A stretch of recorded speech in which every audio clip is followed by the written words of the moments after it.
The day my boss's son fired me on my 50th birthday, he had no idea he was about to trigger the most devastating corporate meltdown in the company's 40-year history. But I'm getting ahead of myself. Let me tell you how a quiet IT engineer named Robert became the architect of the most satisfying revenge story you'll ever hear. Happy birthday to me, I muttered, staring at my reflection in the men's restroom mirror at TechFlow Industries. 50 years old, 25 of them spent building this company's entire digital infrastructure from the ground up. Every server, every security protocol, every line of code that kept this place running, it all had my fingerprints on it. I splashed cold water on my face, trying to shake off the growing sense of dread that had been eating at me for months. Ever since old Mr. Harrison stepped down as CEO and handed the reins to his son Jake, everything had started to feel different, wrong even. Walking back to my cubicle, yes, cubicle, despite being the senior IT director, I passed the conference room where Jake was holding another one of his modernization meetings with what he called his fresh perspective team. All 20-something MBAs who'd never written a line of code in their lives, but somehow knew better than the guy who'd kept their systems running flawlessly for a quarter century. Through the glass, I could see Jake gesticulating wildly, his perfectly styled hair and expensive suit making him look more like a game show host than a CEO. The irony wasn't lost on me. I'd taught this kid basic HTML when he was 12, helped him with his computer science homework in high school. Now he was my boss, and apparently, I was old school. My desk phone rang, jolting me from my thoughts. The caller ID showed Jake's extension. "Robert, can you come to my office? I have a birthday surprise for you." The way he said surprise sent chills down my spine. In 25 years, no one at this company had ever acknowledged my birthday. Why start now? I made my way to the executive floor, my worn sneakers squeaking against the polished marble that Jake had installed last month. "Image is everything," he'd told the staff. "We need to look successful to be successful." Never mind that we'd been profitable for 2 decades without fancy floors. Jake's office was a monument to excess. Floor-to-ceiling windows, a desk the size of a small car, and enough tech gadgets to stock a Best Buy. He was standing behind that massive desk with his back to me, looking out at the city skyline like some kind of corporate villain. "You wanted to see me?" I asked, stepping inside. He turned around with a smile that didn't reach his eyes. "Robert, 25 years with us, right? That's quite a run." Something in his tone made my stomach drop. "That's right. Started here when you were just a kid. Funny how time changes things, isn't it?" Jake walked around his desk, leaning against it casually. "When I was a kid, your way of doing things probably seemed cutting edge. But times have changed, Robert. We need to evolve or die." I'd heard this speech before, usually right before he announced some new efficiency measure that somehow always involved getting rid of experienced employees and replacing them with cheaper alternatives. "The thing is," Jake continued, "we've been reviewing our operational costs, and frankly, some positions have become redundant." There it was. The word every employee over 40 dreaded hearing. "I know this might come as a shock," he said, not looking shocked at all. In fact, he looked like he was enjoying himself. "But we're going to have to let you go. Consider it my birthday surprise for you. You're fired." The words hit me like a physical blow, but somehow I managed to keep my expression neutral. 25 years of loyalty, of working weekends and holidays, of missing family dinners and soccer games to keep this place running. And this is how it ended? With a smirk and a surprise? I see, I said quietly. When's my last day? Jake looked almost disappointed by my calm reaction. I think he'd been hoping for drama, maybe some begging or pleading he could feel superior about. Today, actually, security will escort you out after you hand over your access cards and passwords. We'll need a full transition document by end of business. End of business. He wanted me to document 25 years of institutional knowledge in 4 hours so his fresh perspective team could take over. The audacity was breathtaking. Of course, I said. I'll get right on that. I turned to leave, but his voice stopped me at the door. Oh, and Robert, this is strictly business, nothing personal. I looked back at him. This kid I'd once helped with homework, now destroying my career for sport. I understand completely, Jake. Nothing personal at all. The walk back to my desk felt surreal, like I was floating outside my own body. Coworkers who'd usually chat with me suddenly found their computer screens fascinating. Word traveled fast in an office this size, and everyone could smell the blood in the water. I spent the next 4 hours documenting everything I could, though I made sure to keep certain critical details vague. Call it professional instinct. By 5 p.m., I'd handed over my access cards, cleaned out my desk, and walked out of TechFlow Industries for what Jake assumed would be the last time. The security guard who escorted me out was Tony, a guy I'd helped set up his home computer network last Christmas. He couldn't look me in the eye. Sorry about this, Mr. Robert, he mumbled as we reached the parking garage. Not your fault, Tony, just following orders. Driving home in my 10-year-old Honda Civic, I tried to process what had just happened. 50 years old, unemployed, and apparently obsolete. Happy birthday to me, indeed. But as I pulled into my driveway, I saw Sarah's car and felt the first genuine smile of the day cross my face. Whatever else was falling apart in my life, at least I had her. Sarah Martinez had entered my life like a beautiful accident 6 months ago. I'd been grabbing coffee at my usual spot when this stunning woman with kind eyes and an infectious laugh struck up a conversation about the book I was reading. 3 months of dating had led to the most impulsive decision of my carefully planned life. We'd gotten married in a quiet courthouse ceremony just 2 months ago. At 50, I'd never expected to find love again, especially with someone as brilliant and accomplished as Sarah. She was a successful attorney, sharp as a razor, and for reasons I still couldn't fully understand, she seemed to genuinely care about a middle-aged IT guy who collected vintage computers as a hobby. I found her in the kitchen, a small birthday cake on the counter, with a single candle flickering in the dim light. She was still in her work clothes, a sharp business suit that made her look every inch the successful lawyer she was. "There's the birthday boy," she said, wrapping her arms around me. "How was your special day?" The irony of the question almost made me laugh. Well, it was certainly memorable. She pulled back to look at my face, and I watched her expression shift as she read the situation. Sarah had always been good at reading people. It's what made her such a formidable attorney. "What happened?" she asked softly. "I got fired. Jake called it his birthday surprise for me." For a moment, Sarah just stared at me.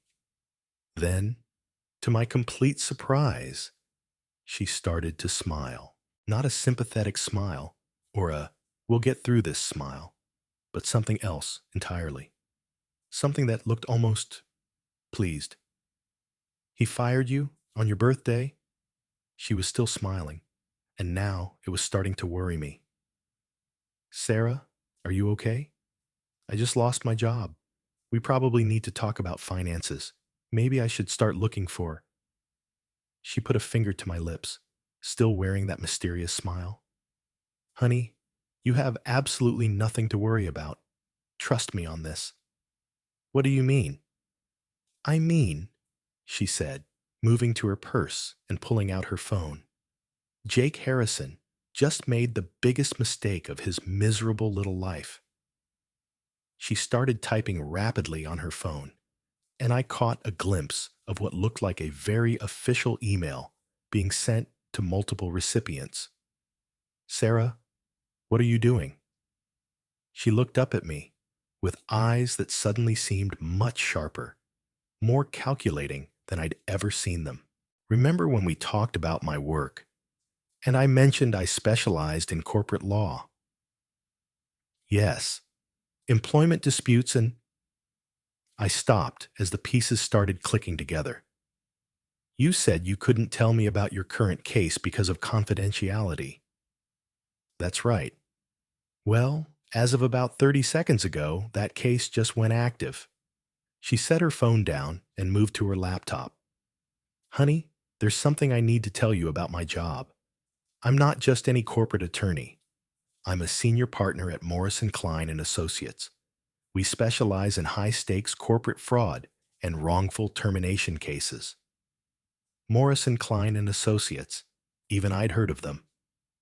They were the firm that had brought down 3 Fortune 500 companies in the last 5 years. You're telling me this now?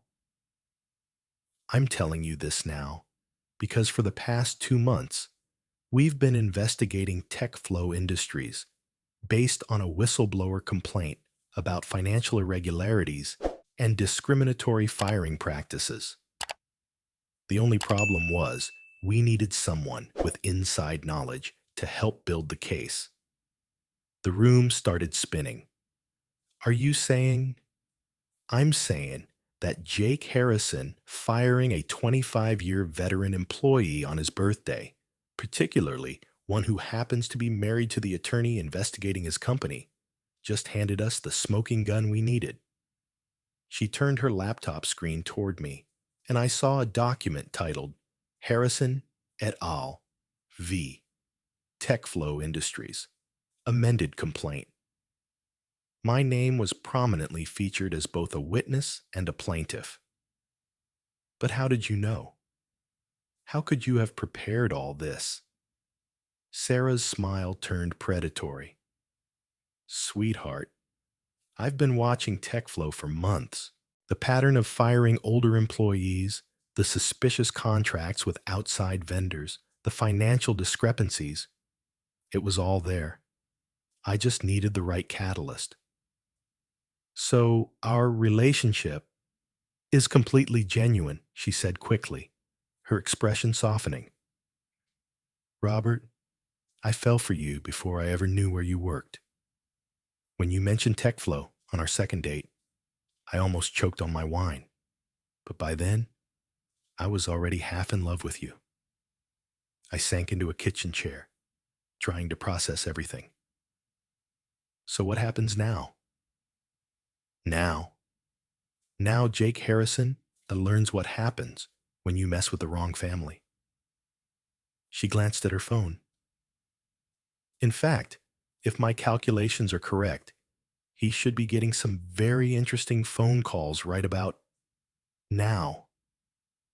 As if on cue, my phone started ringing. The caller ID showed Jake's number. Sarah nodded at me encouragingly. Hello? Robert, thank God you answered. Jake's voice was panicked, completely different from the smug tone he'd used earlier. We have a situation. The entire system is down. Everything. Servers, backups, security protocols. We can't access anything. I looked at Sarah, who was watching me with obvious amusement. That's terrible, Jake. Have you tried turning it off and on again? This isn't a joke. We've got clients calling. The phones are ringing off the hook. The backup systems aren't responding either. You're the only one who knows how to fix this. Well, That is a problem, I said calmly. Unfortunately, I'm no longer employed there. Remember? It was your birthday surprise for me. Robert, please. I know we didn't part on the best terms, but actually, Jake, I think we parted on exactly the terms you intended.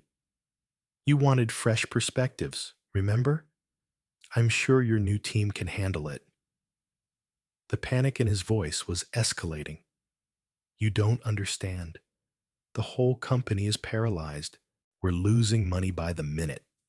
I'll pay you double your old salary to come back and fix this. Sarah was making frantic hand gestures, and I could see her typing furiously on her laptop. Jake, I appreciate the offer, but I'm afraid I can't help you. Why not? What do you want? Triple salary? Your old job back with a promotion? It's not about money, Jake. It's about respect and trust, both of which you made very clear weren't part of our working relationship. There was a long pause. Then Jake's voice came back, smaller and more desperate than before. Robert, I'm sorry, okay? I made a mistake. Is that what you want to hear? What I want, Jake, is to enjoy my birthday cake with my wife. You have a good evening. I hung up and looked at Sarah, who was grinning like the cat that ate the canary. How did you know the system would crash? I didn't, she said. But I know my husband, and I know that 25 years of experience doesn't just walk out the door without consequences. My phone rang again, then again. By the time we'd finished our birthday cake, I had missed 43 calls from various TechFlow numbers. Sarah's laptop kept pinging with new emails, and her phone was buzzing constantly. The lawsuit was filed at 6 p.m., she explained. By morning, this will be all over the business news. TechFlow Industries hit with major fraud investigation and wrongful termination suit. But what about the system crash? How? Sarah held up a hand as her phone rang. Morrison, Klein and Associates. This is Sarah Martinez. Yes, I'm representing the plaintiff. No comment at this time. All inquiries should go through our press office. She hung up and turned back to me. As for the system crash, I think you'll find that certain security protocols you designed had built-in safeguards against unauthorized access. When they terminated your employment and changed your access codes without proper transition procedures, well, the system did exactly what you programmed it to do. It protected itself. The genius of it hit me like a lightning bolt.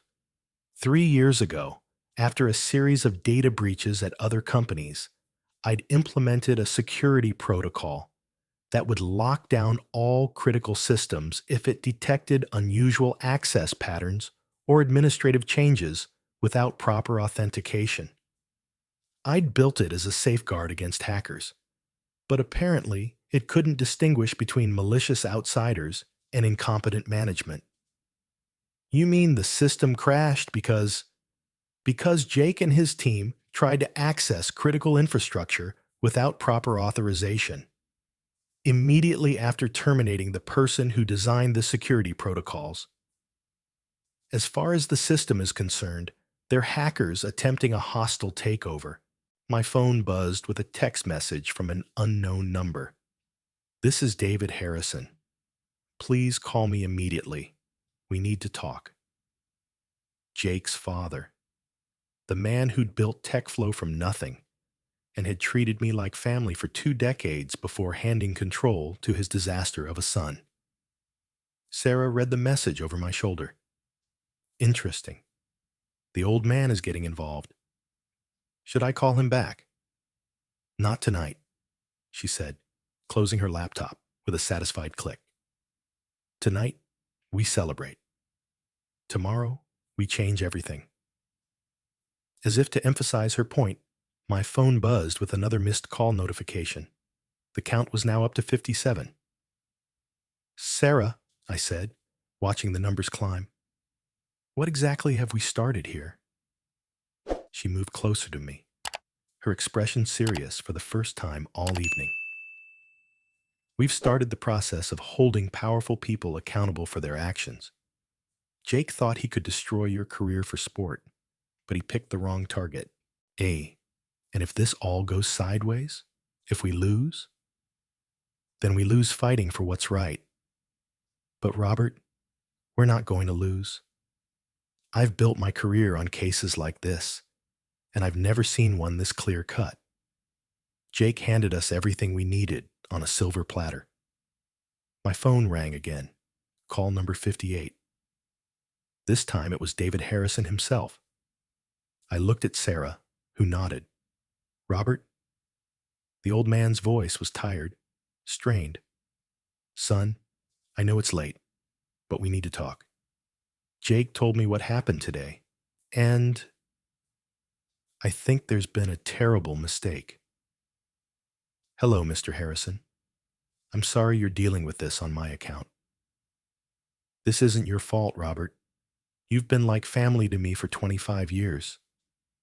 What Jake did today, it doesn't represent the company I built or the values I tried to instill in him. I could hear Jake's voice in the background, frantic and pleading, but I couldn't make out the words. Mr. Harrison, I appreciate you calling, but the whole system is down, Robert. Everything you built, everything that keeps us running, it's all offline. My son's team can't figure out what happened, and we've got clients threatening to pull contracts worth millions. I'm sorry to hear that, sir. Robert, I know Jake made a mistake, a big one, but this company employs 200 people, good people with families and mortgages. If we don't get the system back online soon, the weight of that hit me harder than I'd expected. 200 people who had nothing to do with Jake's ego trip, who were just trying to make a living. Sarah must have seen something in my expression because she squeezed my hand and shook her head slightly. Mr. Harrison, I said carefully, I understand your position, but I'm no longer an employee of TechFlow. Any technical issues you're experiencing would need to be handled by your current IT staff. Robert, please, I'm begging you, name your price, anything you want. Salary, position, benefits. Just help us get through this crisis, and we'll make things right. I'm afraid it's not that simple anymore, sir. There was a long pause. Then David's voice came back, quieter and more worried than I'd ever heard it. What do you mean it's not that simple? I looked at Sarah, who nodded grimly. Mr. Harrison, I think you should know that my wife is an attorney. And as of this evening, TechFlow Industries is facing legal action for wrongful termination and corporate fraud. The silence on the other end of the line stretched so long, I thought the call had dropped. Legal action. David's voice was barely a whisper. Yes, sir. I'm sorry you have to find out this way. But Jake's decision today was the final piece of a pattern that's been building for months. My wife's firm has been investigating discriminatory practices and financial irregularities at TechFlow. Financial irregularities? What financial irregularities? In the background, I could hear Jake's voice getting more agitated, and then what sounded like a door slamming. Mr. Harrison, I think you need to have a serious conversation with your son about some of the contracts he's been signing and some of the decisions he's been making. Dear God, David breathed. Robert, this company is my life's work. If there's been wrongdoing, sir, I believe you when you say you didn't know. But Jake has made some very questionable choices, and today's firing was just the tip of the iceberg. Is there any way to resolve this? To make this right? Sarah was shaking her head vigorously. But I felt for the old man. He'd built something good, and his son was tearing it down. Mr. Harrison, I think the best thing you can do right now is get yourself a good attorney and start looking into your son's business practices. This situation is bigger than just my termination. After I hung up, Sarah and I sat in silence for a long moment, watching my phone display climb toward 70 missed calls. You feel sorry for him, Sarah observed. David Harrison is a good man who built a good company. He doesn't deserve to see it destroyed because his son is an arrogant fool. And Jake? I thought about that for a moment, remembering the smug satisfaction on Jake's face when he'd fired me, the way he'd called it his birthday surprise. Jake made his choice when he decided to treat people as disposable. Now he gets to live with the consequences. My phone buzzed again. Missed call number 71. Sarah closed her laptop and stood up, extending her hand to me. Come on, birthday boy. Tomorrow we change the world. Tonight we celebrate. As we headed upstairs, my phone continued its relentless buzzing. By the time we went to bed, the count had reached 85 missed calls. But for the first time in months, I slept like a baby. I woke up to the sound of my phone buzzing like an angry hornet. The display showed 98 missed calls and climbing. Sarah was already up, sitting at her laptop with a cup of coffee and a satisfied expression that reminded me of a chess master who'd just achieved checkmate. Good morning, sunshine, she said without looking up from her screen. You might want to check the news. She turned her laptop toward me, and I nearly choked on my coffee. The headline on the Business Tribune read, Tech Flow Industries Paralyzed by System Failure Amid Fraud Investigation. Below, it was a smaller headline. Veteran employee fired hours before company-wide meltdown. How did they get the story so fast? Anonymous sources, Sarah said, with a perfectly straight face. Funny how that works. My phone rang again. This time, it was a number I didn't recognize. Against my better judgment, I answered, Robert Martinez speaking. Mr. Martinez, this is Jennifer Walsh from Channel 7 News. We'd like to get your comment on the situation at Tech Flow Industries. I looked at Sarah, who was making a cutting motion across her throat. No comment, I said quickly and hung up. They're fishing, Sarah explained. By noon, every news outlet in the city will be calling. The story has everything they love. Corporate corruption, David versus Goliath, birthday revenge. It's going to be everywhere. She wasn't exaggerating. By 10 a.m., my phone was ringing constantly. Channel 4, Channel 9, the city paper, the business journal. Everyone wanted the inside story. Sarah had coached me to stick to no comment for everything, but the attention was overwhelming. Meanwhile, the calls from TechFlow were getting increasingly desperate.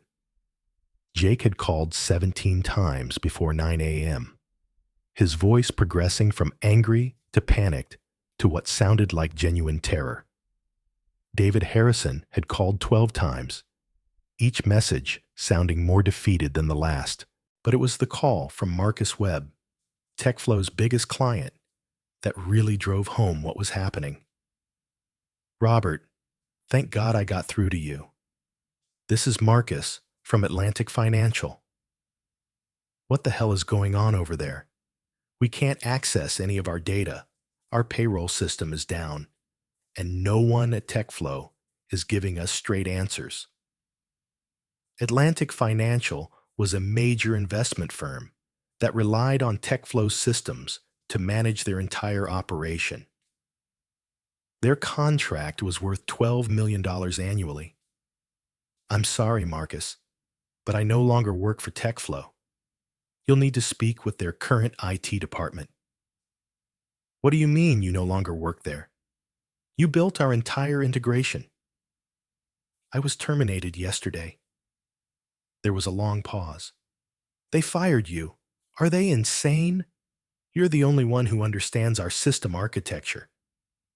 I'm afraid you'll have to take that up with Jake Harrison. Jake Harrison is a moron who couldn't code his way out of a paper bag. Robert, Atlantic Financial will pay you directly. Name your price. We need our systems back online by market open Monday, or we're looking at massive losses. I could practically hear Sarah shaking her head from across the room. I'm sorry, Marcus. I can't help you with this. After I hung up, Sarah showed me her phone. That was the third major client to call me directly. Word is spreading fast. TechFlow's reputation is imploding in real time. She pulled up a financial website on her laptop. Look at this. TechFlow's stock is down 37% in pre-market trading. The board of directors called an emergency meeting for this afternoon. My phone buzzed with a text from David Harrison. Robert, please, I'm begging you. The board is threatening to remove Jake and myself from the company we built. Whatever it takes to make this right, we'll do it. Please call me. For the first time since this whole thing started, I felt a pang of genuine sympathy. David Harrison had spent 40 years building TechFlow from a two-person operation in his garage to a major player in the tech industry. Watching it all crumble because of his son's arrogance had to be devastating. Sarah, maybe we should... No, she said firmly. Robert, I know you feel bad for David, but this isn't just about Jake firing you. My investigation uncovered systematic age discrimination, vendor kickback schemes, and financial fraud. Jake has been bleeding this company dry for 18 months.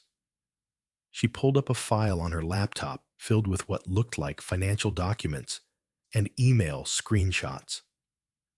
Look at this. Jake signed a $15 million contract with Pinnacle Systems to replace your entire infrastructure. Want to guess who owns Pinnacle Systems? I leaned in to read the document. The signature at the bottom made my blood run cold. James Harrison III. Jake's full legal name. He was going to fire you and then charge his own company $15 million to replace the systems you built for free? It gets worse. The replacement systems would have been inferior and would have required ongoing maintenance contracts worth millions more. He was setting up his own father's company to be robbed blind. The scope of Jake's betrayal was staggering. This wasn't just about getting rid of older employees.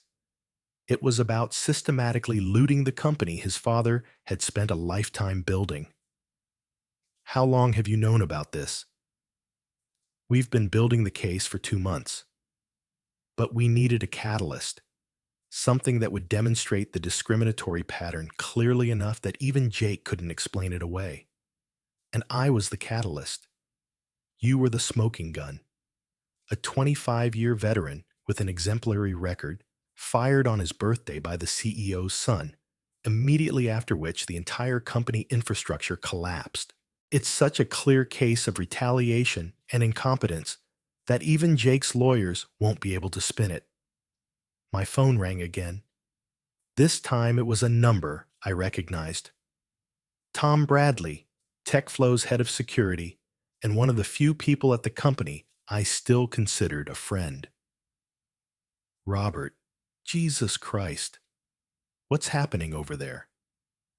I just got called in on my day off because the building's electronic locks aren't working. No one can get into the server room, the backup generators won't start, and Jake is running around screaming at everyone like a maniac.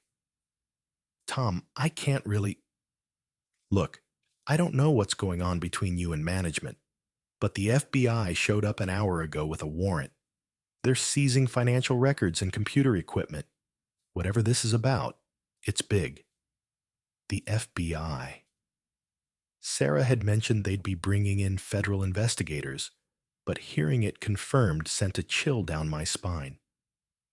Tom, my advice is to keep your head down and document everything. This situation is going to get a lot worse before it gets better. Are you coming back? Please tell me you're coming back. Without you, this place is going to collapse completely. I'm not coming back, Tom. But don't worry about your job. When the dust settles, the good people will be fine. After I hung up, Sarah's phone started ringing. The caller ID showed Morrison, Klein, and Associates. Sarah Martinez. Yes, I saw the news coverage. FBI warrant executed this morning. Excellent. What about the SEC?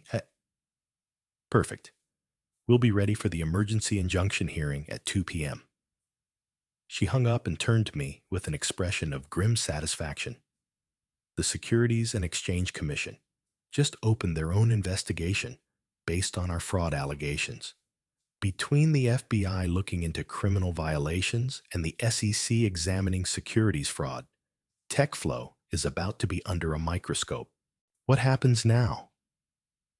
Now, we go to federal court and ask for an emergency injunction to prevent Jake from destroying evidence or transferring assets.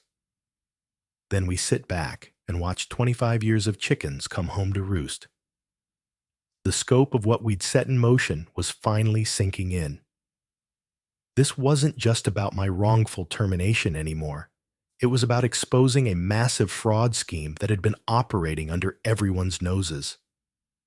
My phone rang again.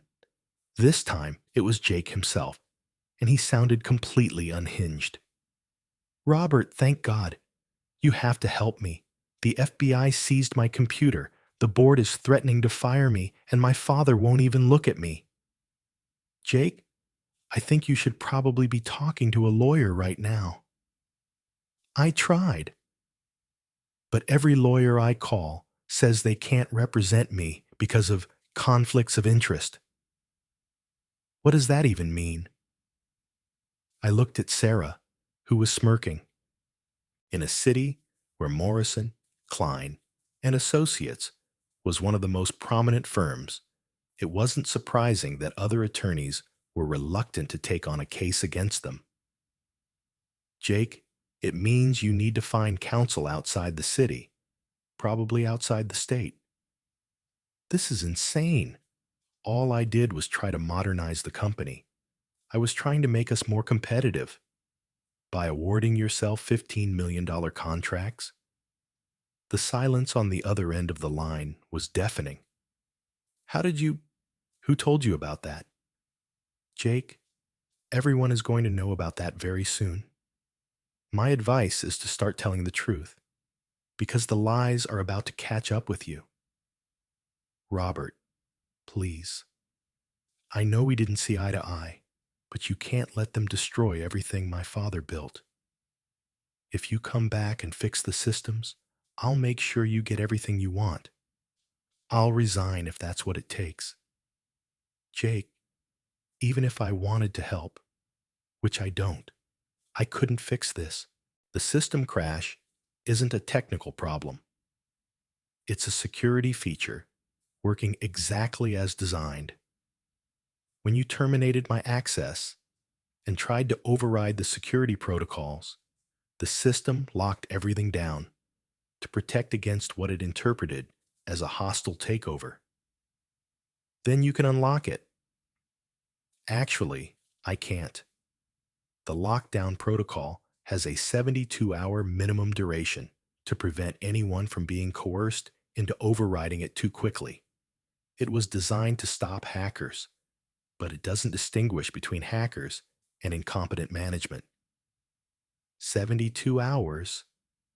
But that means the earliest the system could be restored is Saturday evening, assuming someone with proper authorization inputs the override codes. You have the override codes. I had the override codes. When you terminated my employment, those codes were automatically invalidated. The only person who can generate new ones is the system administrator. You are the system administrator. I was the system administrator. Now I'm just a former employee with no legal authority to access tech flow systems. The implications of what I was telling him seemed to be sinking in. Without the override codes, and without anyone else who understood the system architecture well enough to bypass the security lockdown, TechFlow was essentially paralyzed until Saturday evening at the earliest. Robert, you're killing the company. 200 people are going to lose their jobs. Jake, I'm not killing anything. You did this the moment you decided to fire the person who designed and maintained your entire infrastructure without ensuring proper knowledge transfer. This is extortion. No, Jake, this is consequences. I hung up and looked at Sarah, who had been listening to the entire conversation with obvious amusement. 72-hour lockdown protocol? She asked. I may have been slightly creative with the technical details. You mean you could restore the system right now if you wanted to? I could, but I don't want to. And more importantly, legally speaking, I probably shouldn't. Any attempt to access TechFlow systems now could be construed as unauthorized computer access, which is a federal crime. My brilliant husband, Sarah said, leaning over to kiss my cheek. Always thinking 3 steps ahead. The next few hours were a blur of phone calls, news reports, and legal documents. Sarah left for the emergency court hearing at 1 p.m., while I stayed home to field the increasingly frantic calls from TechFlow employees, clients, and vendors. The most heartbreaking call came from Linda Patterson, David Harrison's executive assistant for the past 15 years. Robert, I don't know what to do. Mr. Harrison locked himself in his office after the FBI left, and he won't talk to anyone. Jake is ranting and raving about lawsuits and conspiracies, and the phones haven't stopped ringing. The board of directors fired Jake an hour ago, but the damage is already done. They fired Jake? Emergency vote. Unanimous. Mr. Harrison tried to defend him, but when the board saw the evidence the FBI collected, Robert, did you know Jake was stealing from the company? I suspected something wasn't right, but I didn't know the full extent until recently. $15 million, Robert. He was going to steal $15 million from his own father's company. How could someone do that? I didn't have an answer for that. The psychology of someone who would systematically rob their own family was beyond my understanding. Linda, my advice is to start looking for other opportunities. Even if TechFlow survives this, it's going to be a very different company. What about Mr. Harrison? He's not young anymore, and this stress, I'm worried about him. I was worried about him too. David Harrison was 73 years old, and watching his life's work implode because of his son's betrayal had to be devastating. Linda, make sure he sees a doctor, and maybe suggest he talk to someone, a counselor or therapist. This kind of trauma can be overwhelming at his age. Sarah returned from court at 4 p.m. with news that was both good and sobering. We got the injunction, she said, setting her briefcase down with a satisfied thump. Jake is prohibited from accessing any company accounts, destroying any documents, or transferring any assets.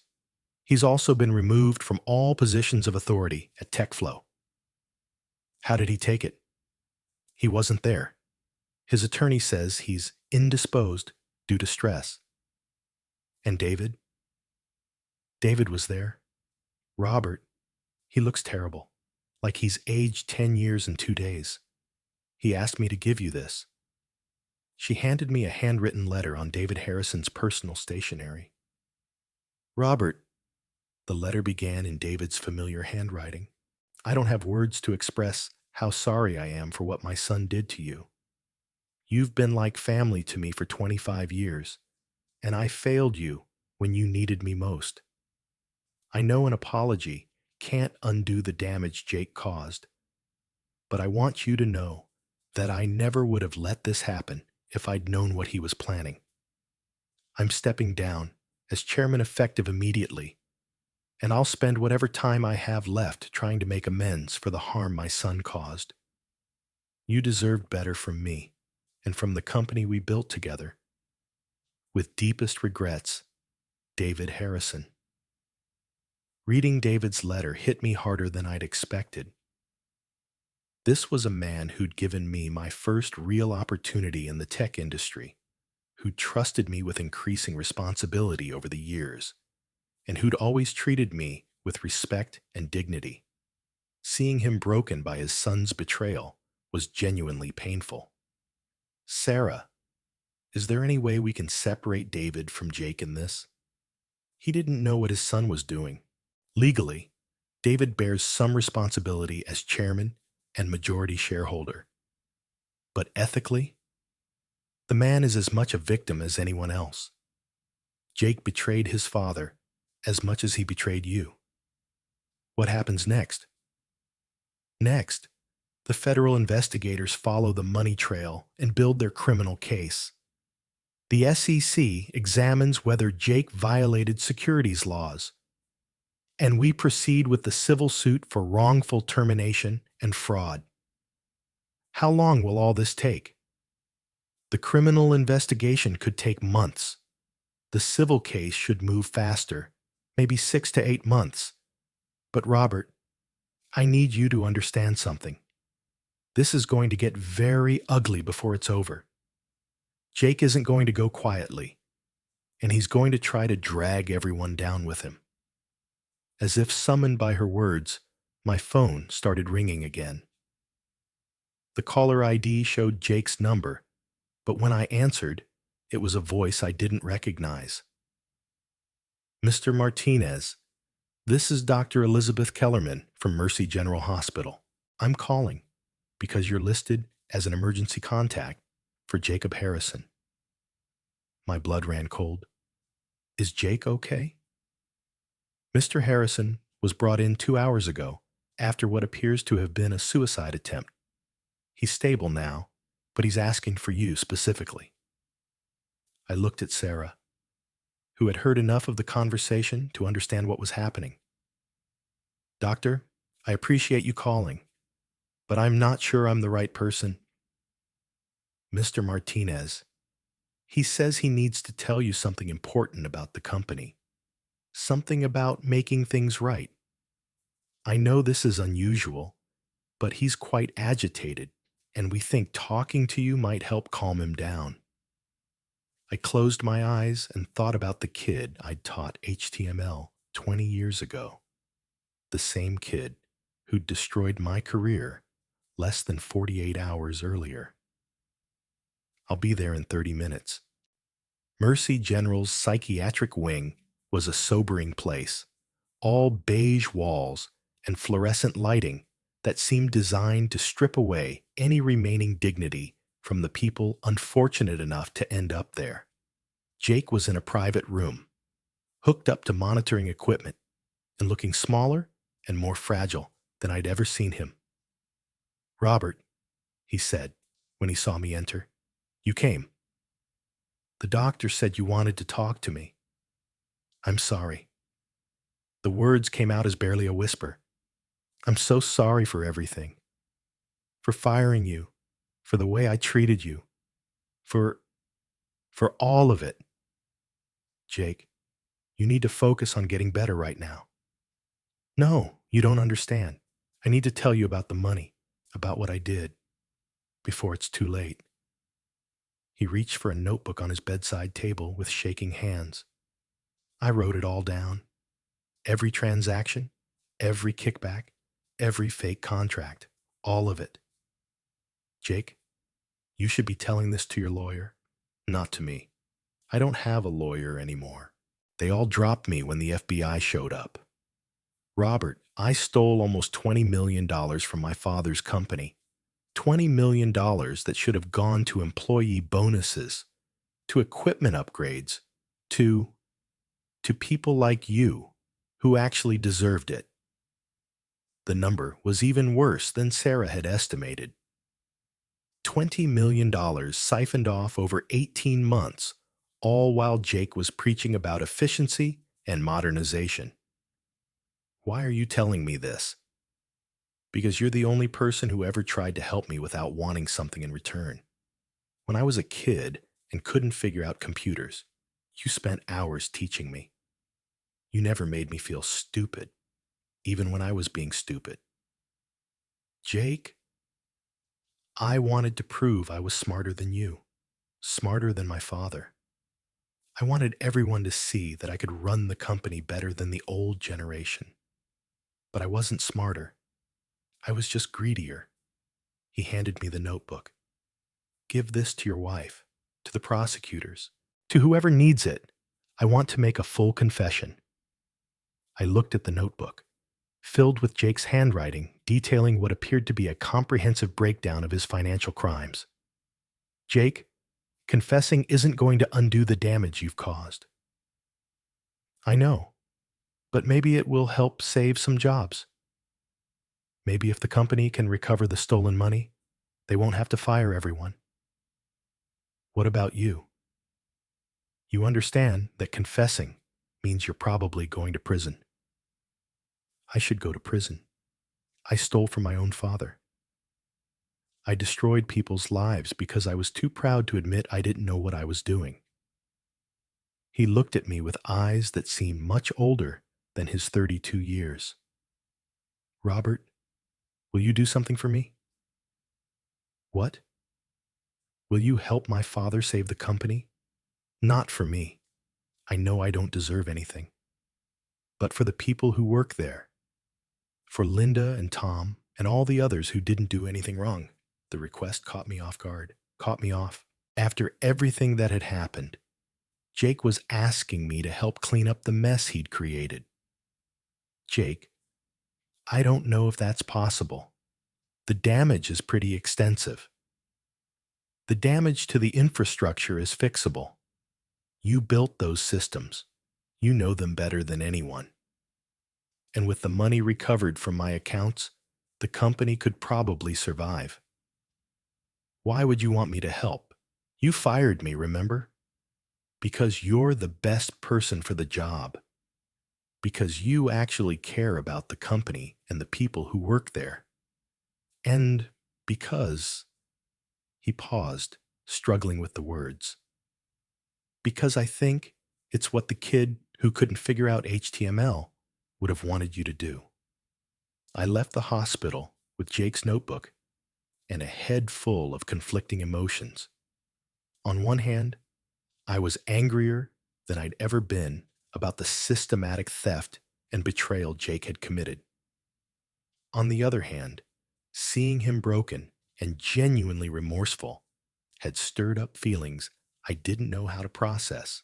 Sarah was waiting for me at home with takeout Chinese food and a bottle of wine. How was he? She asked. Broken. Genuinely broken. I handed her the notebook. He wants to confess to everything. Full cooperation with prosecutors, asset recovery, the works. Sarah flipped through the notebook, her eyebrows rising as she read Jake's detailed breakdown of his crimes. This is incredible. With this level of documentation, we could probably recover most of the stolen funds within months, rather than years. He also asked me to consider helping save the company. And? I don't know. Part of me wants to watch the whole thing burn down as punishment for what he did. But another part of me keeps thinking about Linda and Tom and all the other people who didn't do anything wrong. What does your gut tell you? I thought about that for a long moment. My gut tells me that the best revenge against Jake isn't destroying the company. It's proving that it can succeed without him. that all his talk about needing fresh perspectives and modern approaches was just cover for his own incompetence. So you want to go back? I want to help save the jobs of people who deserve better than to be victims of Jake's ego trip. If that means going back to fix the mess he created, then maybe that's what I should do. Sarah smiled and raised her wine glass.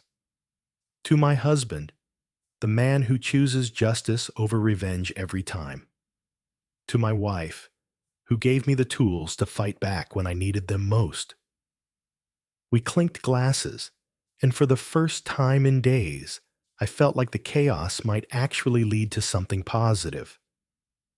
3 months later, I was sitting in the same office where Jake had fired me, except now there was a nameplate on the desk that read, Robert Martinez, Chief Executive Officer. The transition hadn't been easy. The FBI investigation had taken 2 months to complete, resulting in criminal charges against Jake for fraud, embezzlement, and securities violations. He'd pled guilty to all charges and was currently serving a 3-year sentence in federal prison. The civil lawsuit had been settled out of court, with TechFlow agreeing to a 7-figure payment and a formal apology for wrongful termination. More importantly, the company had agreed to implement new policies to prevent age discrimination and ensure proper oversight of financial transactions. David Harrison had stepped down as chairman, but remained on the board as chairman emeritus. The stress had taken its toll on him physically, but he seemed genuinely relieved to have the truth finally exposed. He'd personally apologized to every employee who'd been unfairly terminated during Jake's tenure and had worked tirelessly to restore the company's reputation. The hardest part had been rebuilding trust with clients and employees. Atlantic Financial had given us one final chance to prove ourselves, and we'd managed to restore their systems and implement additional security measures that actually improved their operations. Other clients had gradually returned as word spread about the new leadership and renewed focus on quality service. The employee town hall meetings had been particularly challenging. Standing in front of 200 people who'd had their livelihoods threatened by management incompetence, trying to convince them that things would be different this time, had tested every leadership skill I'd developed over 25 years. But gradually, things had improved. We'd hired back the experienced employees who'd been forced out during Jake's modernization campaign. We'd implemented profit-sharing programs to ensure that when the company succeeded, everyone benefited. And we'd established clear, ethical guidelines to prevent the kind of corruption that had nearly destroyed everything David Harrison had built. The irony wasn't lost on me that Jake's attempt to prove he was more capable than the old guard had ultimately resulted in my promotion to the top job he'd always wanted.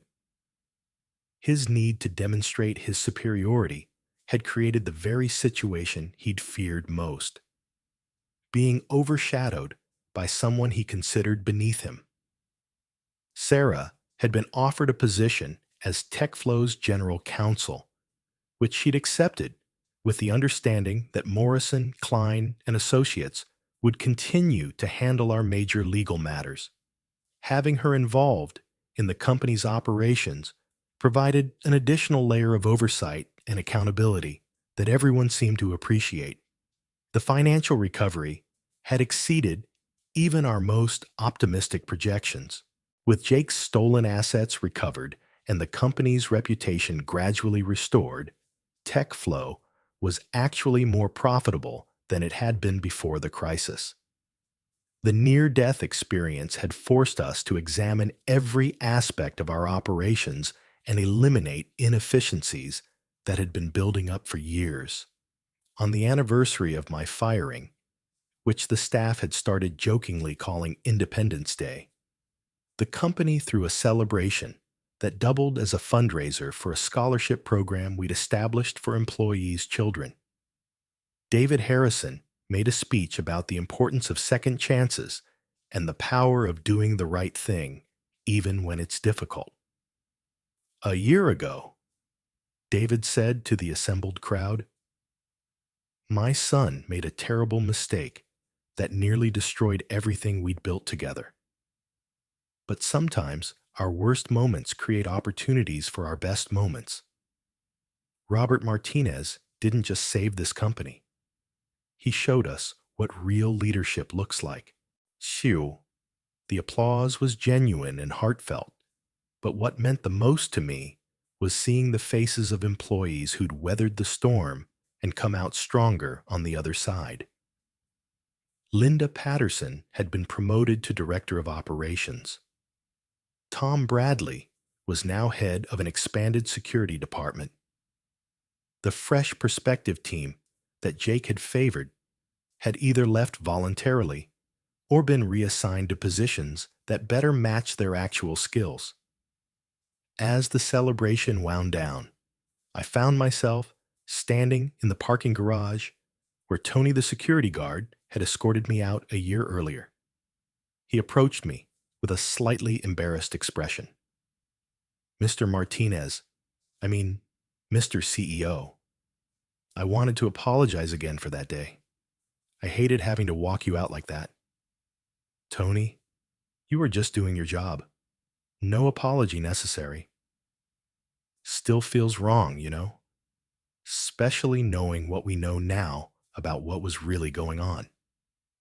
Sometimes the right thing and the easy thing aren't the same thing. You chose to do your job professionally, even when it was uncomfortable.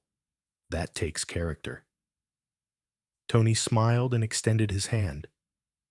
"Well, for what it's worth, I'm glad you're back. The place feels like a real company again." Driving home that evening, I reflected on the strange journey that had brought me from terminated employee to CEO in the span of 12 months. Jake's arrogance and greed had set in motion a chain of events that ultimately exposed the corruption he'd been hiding and created an opportunity for genuine positive change. The kid I'd taught HTML 20 years ago was serving time in federal prison, but he'd also made full restitution and was reportedly doing well in the prison's computer literacy program. David Harrison had visited him regularly and reported that Jake seemed genuinely committed to making amends for his actions. Sarah was waiting for me at home with a bottle of champagne and an anniversary card. "To the man who turned the worst birthday of his life into the best thing that ever happened to 200 families," she said, raising her glass. "To the woman who gave me the tools to fight back and the wisdom to know when to stop fighting." "Any regrets?" she asked. I thought about that question seriously. A year ago, I'd been a middle-aged IT director with a comfortable but unremarkable career. Today, I was the CEO of a thriving company with the opportunity to positively impact hundreds of lives.